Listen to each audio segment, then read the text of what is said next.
Well, deadline day is certainly proving to be a quite busy one for Bristol City. Two players look like they're going to come in. One of them we know the identity of, the other one we don't. And one of them, as you can see by the title of this video, is going to be Max Bird, apparently. A few different sources have gone with it, and so am I. I am going to go with it.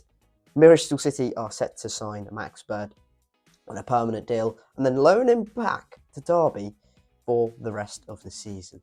Max Bird then, 23 years of age, and if you've been watching the channel for even a reasonable amount of time, you'll know that I have been banging on that Max Bird drum for an ungodly amount of time. I think he's an absolutely brilliant technical player, too good for League One in my opinion in terms of technical quality, left-footed, so we haven't got any of those apart from Meerholtz if you want to include him, but he's in the academy predominantly. We haven't got a left-footed midfielder. He is brilliant at doing that. He's a defensive midfielder. Again, we've got Matty James, we've got Joe Williams who can do that, but we possibly need someone else who can add to that, maybe a long-term replacement for Matty James. This certainly fits that bill, and with Matty James and Joe Williams both being out of contract in the summer, possibly that loan back to Derby and then him coming into the squad next season works perfectly. This is the deal structure as John Percy has revealed. Bristol City are set to sign Max Bird on a permanent deal.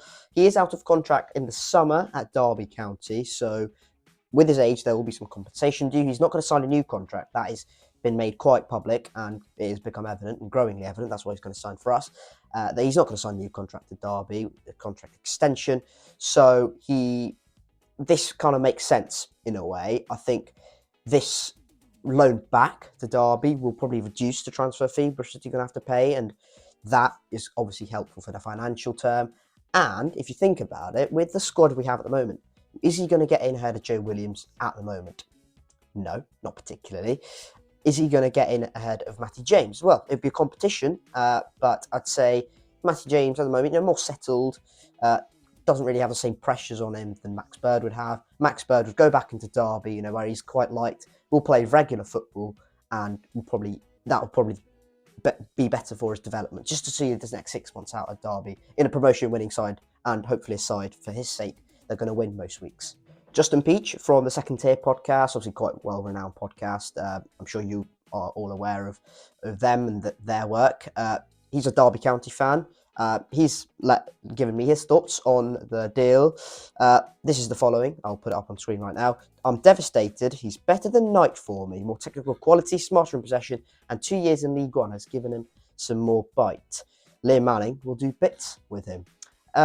Well, let's just dissect that a little bit. Spartan possession, well, I expected that. He just gives off that vibe. He's very calm and very kind of lazy left foot. Really, really good in possession. That League One point is quite interesting because I do think playing in the lower leagues does add some bite. I don't want to compare, but Joe Lowe, who was maybe a little bit weak, centre-back, has gone to Wycombe, has done really well, and he's thrived, really, in a Wycombe side that's relatively been poor. But Max Bird, hopefully, will follow a similar trajectory, and hopefully, with the fact that he's going to be there for the next 6 months as well, will only enhance him in that department and further add to his development. So far in League One, he's made 22 starts for the Rams, 3 goals, 5 assists from a defensive midfield position, really, in essence. And that is a brilliant record. So he will add a little bit more of a goal threat, even from deeper. That's good, but his passing numbers is something I do want to touch on. As I said, 5 assists. He gets a lot of touches per game, 45 touches, which is just above average, I think.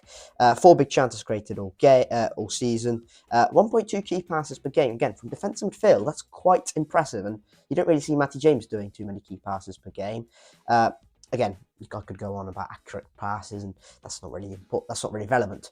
The key thing is he's very good at keeping things ticking over in midfield, and he's got that bite in him, as Justin mentioned earlier. So I think overall, fantastic deal, and I think the deal also makes a little bit more sense if you think about it, with the fact that I don't think he's going to get ahead of Joe Williams or Matty James at the moment, and probably for his own development, it's probably just to stay at Derby County and probably stay in a winning side that are going to improve and get maybe promoted this season. So Max Bird looks like one of 2 deals Bristol City are going to complete this deadline day. Another one being a mystery forward who, again, we just don't know the name of, and I can't report that to you. But seemingly looks like a pretty busy deadline day for Bristol City and for Liam Manning.